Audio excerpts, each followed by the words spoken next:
Hello all, welcome है आप सबका। आज इस वीडियो ट्यूटोरियल सेशन में हम यूनिट 3 स्टार्ट करेंगे, that is relational database management system book से, सेशन बाय सेशन से।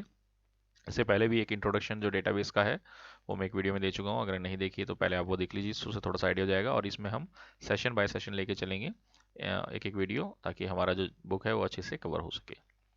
फर्स्ट, सबसे पहले हम बात करें अगर हमारे डेटाबेस की, कि डेटाबेस को हम अगर डिफाइन कैसे करेंगे, तो इसमें हम कह सकते हैं सिंपली दैट डेटाबेस जो होता है वो हमारा एक ऑर्गेनाइज्ड कलेक्शन होता है हमारे डेटा का। ऑर्गेनाइज का मतलब होता है यानी हम किसी भी सीक्वेंस में या किसी ऑर्डर में हमारे पास अगर कोई डेटा है किसी भी तरीके से, तो वो हमारा ऑर्गेनाइज या वेल डिफाइंड डेटा कहलाता है, जिसे हम डेटाबेस कह सकते हैं। या फिर इसको हम कंटेनर की तरह ले सकते हैं, एक ऐसा कंटेनर या बॉक्स जिसके हमारे पास इंफॉर्मेशन प्रेजेंट है, तो हम वो भी समझ सकते हैं इसको बेसिकली। एग्जाम्पल हम कुछ भी ले सकते हैं। हमारे रियल लाइफ में बहुत सारी ऐसी जगह है जहाँ पर हमें बहुत सारी इन्फॉर्मेशन मैनेज करनी पड़ती है। एग्जाम्पल के लिए, जैसे हमारे होटल्स में कितने रूम्स अवेलेबल हैं, ये हमें कितने और या किसने ऑक्यूपाई किया हुआ है तो कितने अवेलेबल हैं, ये कहीं ना कहीं हमें रिकॉर्ड करना पड़ेगा, या जो भी हमारे आसपास एग्जाम्पल्स हैं। तो इस तरह से हमें जो है डेटा का कहीं ना कहीं मैनेज करना पड़ता ही पड़ता है। इसी तरीके से एक और एग्जांपल है, जैसे हमारी सपोज कीजिए एक स्टेशनरी शॉप है, और उसमें हमें जो है रिकॉर्ड मेंटेन करना है कि कितना मटेरियल है हमारे पास और क्या प्राइसिंग है हमारे पास हर आपके प्रोडक्ट की जो भी हमें अवेलेबल है, कितना स्टॉक है हमारे पास उसमें, ओल्ड स्टॉक कितना है, उसको बार बार मैनेज करना। तो ये हम मैनुअल सिस्टम में भी कर सकते हैं। इसके लिए हमें बहुत सारी डिफरेंट इन्फॉर्मेशन अलग अलग जगह मेंटेन करके रखनी पड़ सकती है। तो इसी के लिए हम जो है अलग अलग सॉफ्टवेयर का यूज़ करते हैं। अगर हम कंप्यूटर का यूज़ कर गए हैं तो हमारे काम आसान करने के लिए कुछ कंप्यूटर सॉफ्टवेयर बने हुए हैं, जैसे कि माइक्रोसॉफ्ट एक्सेस है हमारे पास, ओपन ऑफिस का बेस है हमारे पास, माई एसक्यूएल है। तो ये सब सॉफ्टवेयर जो हैं ये यही काम करते हैं कि कंप्यूटर के अंदर मैनेज करते हैं। इसकी स्टार्टिंग हुई थी वो 1960s से हुई थी हमारे पास बेसिकली। जब हमारे पास डेटाबेस की ज़रूरत पड़ी थी, डेटा को रिकॉर्ड करने की ज़रूरत पड़ी थी। उससे पहले बहुत थोड़ा डाटा होता था जो कंप्यूटर में रिकॉर्ड किया जाता था, बेसिकली साइंटिफिक कैलकुलेशंस ही की जाती थी।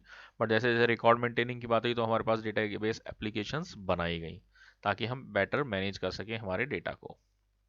तो डेटाबेस मैनेजमेंट सिस्टम की अगर हम बात करें टर्म की, तो ये एक तरह का कुछ नहीं होता, सॉफ्टवेयर पैकेज होता है जो कि आपका जो है बनाया ही इसीलिए गया है कि हम डेटा को डेटाबेस के अंदर डेटा क्रिएट कर सकें, मेंटेन कर सकें उसको, और यूज़ कर सकें ज़रूरत पड़ने पर।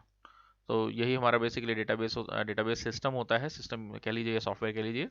और डेटाबेस को अगर हम दोबारा से समझना चाहें तो हम कह सकते हैं डेटाबेस हमारे पास जो है आपका एक तरह से कलेक्शन होता है आपके रिकॉर्ड्स का। और इसमें कुछ फाइल्स भी हो सकती हैं आपकी उनसे रिलेटेड, रिकॉर्ड से रिलेटेड। और डीबीएमएस जो है या डेटाबेस मैनेजमेंट सिस्टम जो है वो हमें अलाउ करता है कि हम उसको जो है कॉन्करेंटली एक्सेस कर सकें, एक साथ अलग अलग यूज़र्स को सेम डेटाबेस को एक्सेस कर सकें। क्योंकि आज के टाइम में ऐसा बहुत बहुत ज़्यादा होता है कि एक डेटाबेस को हम अलग अलग यूज़र्स जो हैं एक ही टाइम पर एक्सेस करते हैं। तो डीबीएमएस का काम बेसिकली यही होता है कि उनके बीच में एक ऐसी फैसिलिटी प्रोवाइड करना कि सब एक ही सिस्टम पर काम कर सकें, एक ही डेटाबेस के ऊपर काम कर सकें। तो इसमें जो वेल नोन आपके डीबीएमएस सिस्टम्स हैं उसमें हमारे पास एक ओरेकल आता है, आईबीएम का डीबी2 है, और माइक्रोसॉफ्ट का एसक्यूएल सर्वर है, माइक्रोसॉफ्ट का एक्सेस भी आता है बेसिकली। और इसी तरीके से पोस्टग्रे एसक्यूएल है, माई एसक्यूएल है, फॉक्स प्रो है, एसक्यूएल और भी बहुत बहुत सारे डेटाबेस एप्लीकेशन। गूगल पे अगर आप आरडीबीएमएस करके आरडीबीएमएस लिस्ट करेंगे तो आपके पास बहुत सारे ऐसे सॉफ्टवेयर आ जाएंगे। तो ये थोड़े से ध्यान रखने, एग्जाम में ये आ सकते हैं आपके पास। नेक्स्ट हमारे पास है कि हमारा जो डेटा है वो दो तरीके से ऑर्गेनाइज किया जा सकता है। हमारे डेटाबेस जो है वो दो तरीके से ऑर्गेनाइज करते हैं, एक फ्लैट फाइल के अंदर, एक रिलेशनल के अंदर। फ्लैट फाइल के अंदर हमारा जो डेटा है वो पूरा का पूरा एक सिंगल टेबल में स्टोर किया जाता है। और यूजुअली हम इसमें जब हमारा लेस अमाउंट ऑफ डेटा होता है तब इसको यूज़ करते हैं। एक्सेल का हमारा इसी का एग्जाम्पल है। यानी जब थोड़ा डेटा है तो हम फ्लैट फाइल सिस्टम यूज़ कर लेते हैं। जब अगर हमारे पास ज़्यादा अमाउंट में डेटा है, बहुत ज़्यादा है, तो हम डेटा को टेबल्स में स्टोर करते हैं। वो भी मल्टीपल टेबल्स होती हैं, एक सिंगल टेबल में नहीं यूज़ करते हैं। छोटी छोटी कुछ मल्टीपल टेबल्स कर लेते हैं जो आपस में एक दूसरे से लिंक्ड होती हैं बेसिकली। नेक्स्ट डेटाबेस सर्वर की बात कर रहे हैं। डेटाबेस सर्वर क्या होता है? डेटाबेस सर्वर एक डेडिकेटेड कंप्यूटर होता है, यानी एक ऐसा कंप्यूटर है जो स्पेशली आपका बनाया और लगाया ही इसीलिए गया है ताकि उसके ऊपर डेटाबेस एप्लीकेशन रन कर सके, और उससे रिलेटेड कोई सॉफ्टवेयर है तो वो रन कर सके। इसमें जो चीज़ ध्यान रखने वाली है, आपने जो चीज़ आपको मालूम होनी चाहिए, इसमें हमारे पास जो हम इसको एक्सेस करते हैं, तो कुछ लोग इसको कमांड लाइन से एक्सेस करते हैं, कुछ लोग इसको ग्राफिक्स से एक्सेस करते हैं। दो तरह के इंटरफेसेस होते हैं। कमांड लाइन तो बहुत कम ही यूज़ होता है, आजकल जीयूआई इंटरफेस ही होता है। जो हम जैसे बैंक का एग्जांपल लें तो बैंक के एम्प्लॉय भी उसको एक तरह से किसी सॉफ्टवेयर से एक्सेस करते हैं, हम नेट बैंकिंग के थ्रू भी एक्सेस कर लेते हैं, हम एटीएम मशीन के थ्रू भी एक्सेस कर लेते हैं। तो आजकल अलग अलग इंटरफेसेस हो गए हैं, तो वो जीयूआई कहलाते हैं बेसिकली। तो जहाँ से हम उनको एक्सेस कर रहे हैं, हम यूज़ कर रहे हैं, वो हमारा फ्रंट एंड कहलाता है। और जहाँ वो मैनेज किया जा रहा है सर्वर पर, उसको हम बैक एंड बोलते हैं बेसिकली। और इस पूरे मॉडल को हम जो है क्लाइंट सर्वर मॉडल बोलते हैं, यानी सर्वर के ऊपर आपकी सर्विस अवेलेबल है और क्लाइंट उसे एक्सेस कर रहा है। तो डेटाबेस सर्वर के रिगार्डिंग ये कुछ पॉइंट्स हैं जो आपने ध्यान रखने हैं। नेक्स्ट है एडवांटेज क्या है आपका डेटाबेसेस के। तो बहुत सारे एडवांटेज हैं जो हम डेटाबेस एप्लीकेशंस या डेटाबेस का यूज़ करते हैं। इसमें हमारे पास सबसे पहला जो है वो डेटा की रिडंडेंसी यानी डुप्लीकेसी है। मैनुअल सिस्टम में हमें कई जगह बार बार सेम रिकॉर्ड मेंटेन करने पड़ जाते हैं, बट डेटाबेस क्योंकि आपका जो कंप्यूटर है इस तरीके से बनाया जाता है कंप्यूटराइज सिस्टम कि एक ही जगह से जो है बहुत सारे जो है लोग उसे एक्सेस कर सकें, तो उसके लिए जो है रिडंडेंसी वो काफ़ी हद तक रिड्यूस कर देता है। तो शेयरिंग ऑफ डेटा भी हमें अलाउ करता है क्योंकि हमारे पास हम नेटवर्क कंप्यूटर नेटवर्क का इसमें यूज़ करते हैं, तो एक ही बार में कई सारे यूज़र इसको यूज़ कर सकते हैं। इसके बाद हमारे पास आता है डेटा की इंटीग्रिटी। इंटीग्रिटी का मतलब क्या होता है? एक्यूरेसी एंड कंसिस्टेंसी, यानी डाटा जो भी एंटर हो रहा है आपका डेटाबेस के अंदर, तो डेटाबेस ये सिस्टम जो है वो ये इंश्योर करता है आपका जो है कि आपका सही डेटा ही एंटर होना चाहिए, जो है जो सही है करेक्ट डेटा, और वो कंसिस्टेंट होना चाहिए, यानी एक ही डेटा अगर दो जगह या दो से ज़्यादा जगह है तो वो अलग अलग नहीं होना चाहिए, यानी कन्फ्यूज़न नहीं होना चाहिए।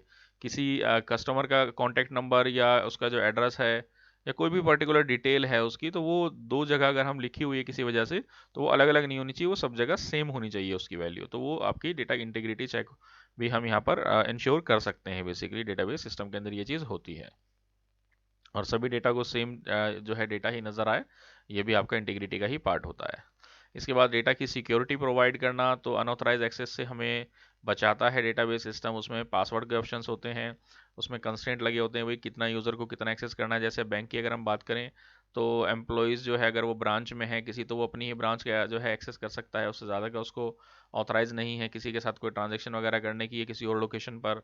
या एम्प्लॉय जो है, उसके अलावा जो पर्सन है वो आप हम एज अ कस्टमर एक ही अपना ही अकाउंट एक्सेस कर सकते हैं और कोई अकाउंट एक्सेस नहीं कर सकते। तो डेटा सिक्योरिटी भी आपका ये जो है हमें प्रोवाइड करते हैं। प्राइवेसी भी उसी में जाता है कि जिसका जो डेटा है वो उतना ही एक्सेस करेगा, उससे ज़्यादा उसका एक्सेस नहीं मिलेगा।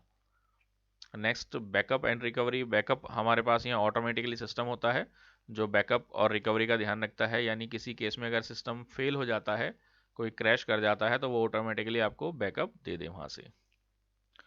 डेटा की कंसिस्टेंसी, कंसिस्टेंसी का मतलब मैंने बताया कि सेम होना चाहिए। अगर एक से ज़्यादा कहीं डेटा किसी वजह से हम मेंटेन कर रहे हैं, तो अगर कहीं एक जगह अपडेट हो रहा है तो वो दूसरी जगह भी ऑटोमेटिकली अपडेट होगा और वो बिल्कुल सेम रहेगा। तो उसको बोलते हैं डेटा कंसिस्टेंसी। ये भी काम हमारा करता है बेसिकली। अब इसमें फीचर्स की बात करिए तो थोड़ा सा इसमें इंट्रोडक्शन लिया गया है कि एग्जांपल के लिए हमारे पास एक एड्रेस बुक है जो हम अपनी कॉन्टैक्ट बुक मेंटेन करते हैं।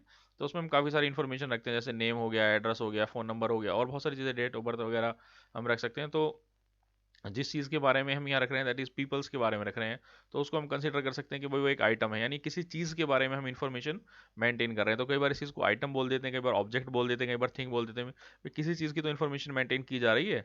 तो नॉर्मल सिस्टम्स में वो एक चीज़ भी हो सकती है, बड़े बड़े सिस्टम्स में वो एक से ज़्यादा चीज़ भी हो सकती हैं, बट उनको हम आइटम्स बोलते हैं बेसिकली। तो क्या क्या इन्फॉर्मेशन मेंटेन कर रहे हैं वो चीज़ हमारी फील्ड कहलाती है। और एक कह सकते हैं कि पूरी इन्फॉर्मेशन जो है उसको हम रिकॉर्ड बोल देते हैं। एक एक रो को हमारी टेबल के अंदर जो हम रखते हैं, यानी जिस चीज़ के बारे में हम रिकॉर्ड रख रहे हैं, एक डाटा जो है, एक वैल्यू सेट जो है वो हमारा रिकॉर्ड कहलाता है बेसिकली।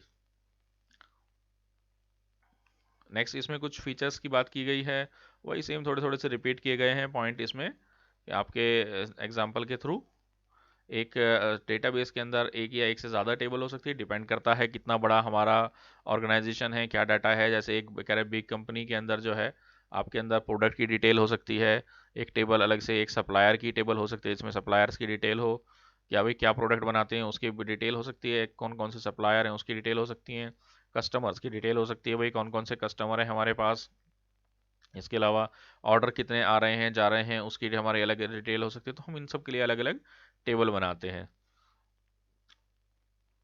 दोबारा से एक्सप्लेन कर रहे हैं कि भाई टेबल क्या होता है। एक कंटेनर होता है जिसके अंदर हम टेबल्स और दूसरे ऑब्जेक्ट्स को मेंटेन करते हैं। मैं दूसरे ऑब्जेक्ट्स तो अब ये आउट ऑफ स्कोप है, फिलहाल हम कह सकते हैं एक डेटाबेस के अंदर एक ऑर्गेनाइजेशन से रिलेटेड जितने भी टेबल्स जो हैं आपस में कनेक्टेड हुए वो रखे जाते हैं। तो एक कंटेनर की तरह काम करता है इसमें। इसके अलावा बता रहा है कि हमारे टेबल के अंदर जो है एक एक स्पेशल फीचर होता है, दैट इज़ रिकॉर्ड यूनिकनेस। यानी कि हर टेबल के अंदर एक कोई ना कोई आपके पास ऐसा फीचर होगा जो रिकॉर्ड को यूनिक बनाएगा। तो उस यूनिक बनाने वाली चीज़ को हम बेसिकली यहाँ पर की फील्ड बोल देते हैं। की फील्ड कहा जाता है जो आपका किसी रिकॉर्ड को यूनिक बना रही होती है। एग्जाम्पल के लिए अगर हम इस टेबल में देखें तो यहाँ पर हमारे पास एक नेम का कॉलम है जिसमें नेम लिखे हुए हैं कुछ, देन स्टैंडर्ड यानी क्लास है और सेक्शंस हैं। तो इसमें राम, रवि, रवि एंड संजय। तो यहाँ पर ठीक से नहीं पता चल रहा है कि भाई ये रवि रवि जो है 2 बार आ रहा है तो एक किस रवि की बात हो रही है। तो ये थोड़ा सा कंफ्यूजिंग है। तो इससे बचने के लिए हम क्या करते हैं कि हम इसमें एक और फील्ड लगा लेते हैं, रोल नंबर। तो हो सकता है 2 रवि हैं, एक का रोल नंबर 20 है, एक का 21 है।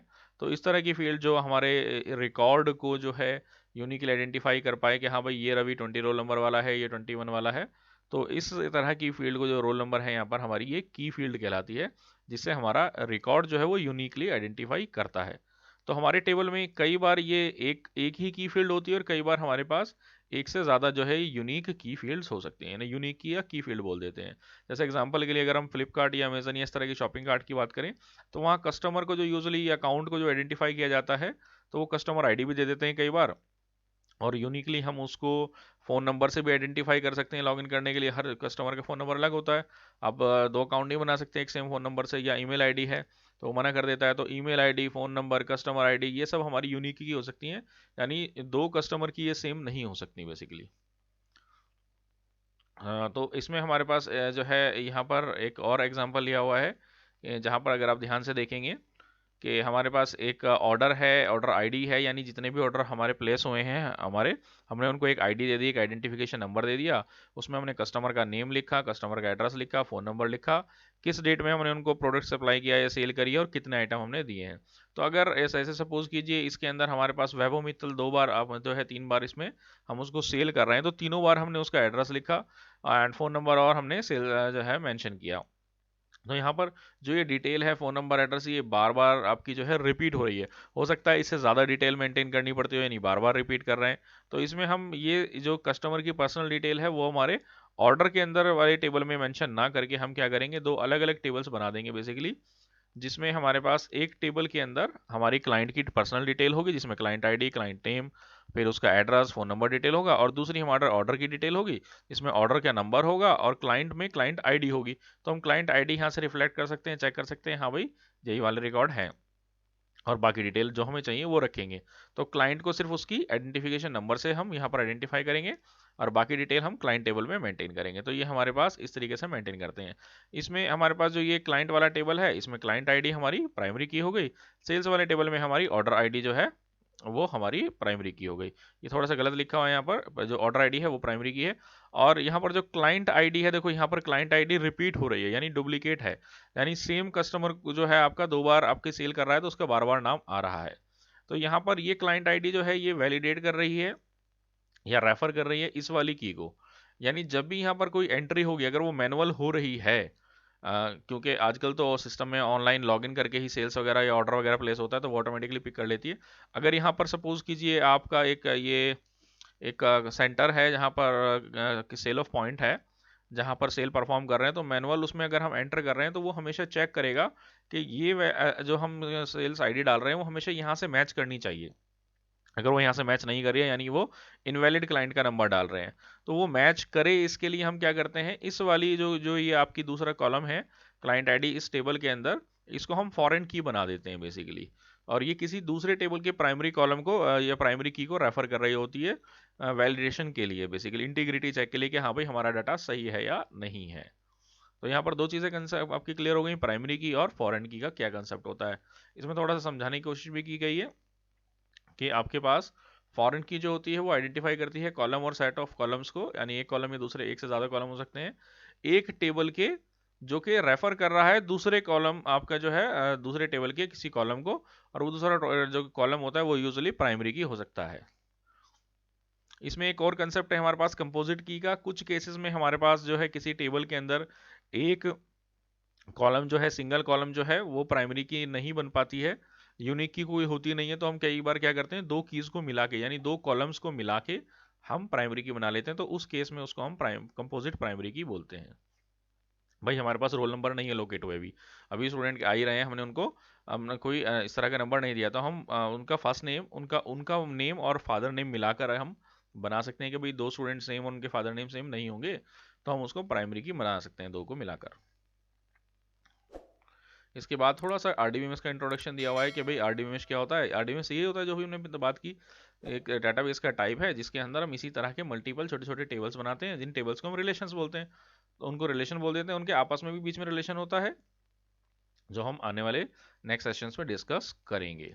इसके क्वेश्चंस में अलग से एक वीडियो बनाकर उसमें आपके साथ शेयर कर दूंगा, और एक करीब किए भी हैं मैंने क्वेश्चंस, तो आप वहां से चेक कर सकते हैं, मैं लिंक आपके साथ ऊपर शेयर कर दूंगा यहाँ पर, आप वहाँ से चेक कर लीजिएगा इसके आंसर। और नेक्स्ट सेशन में हम जो है नेक्स्ट वीडियो में नेक्स्ट सेशन जो है कवर करेंगे।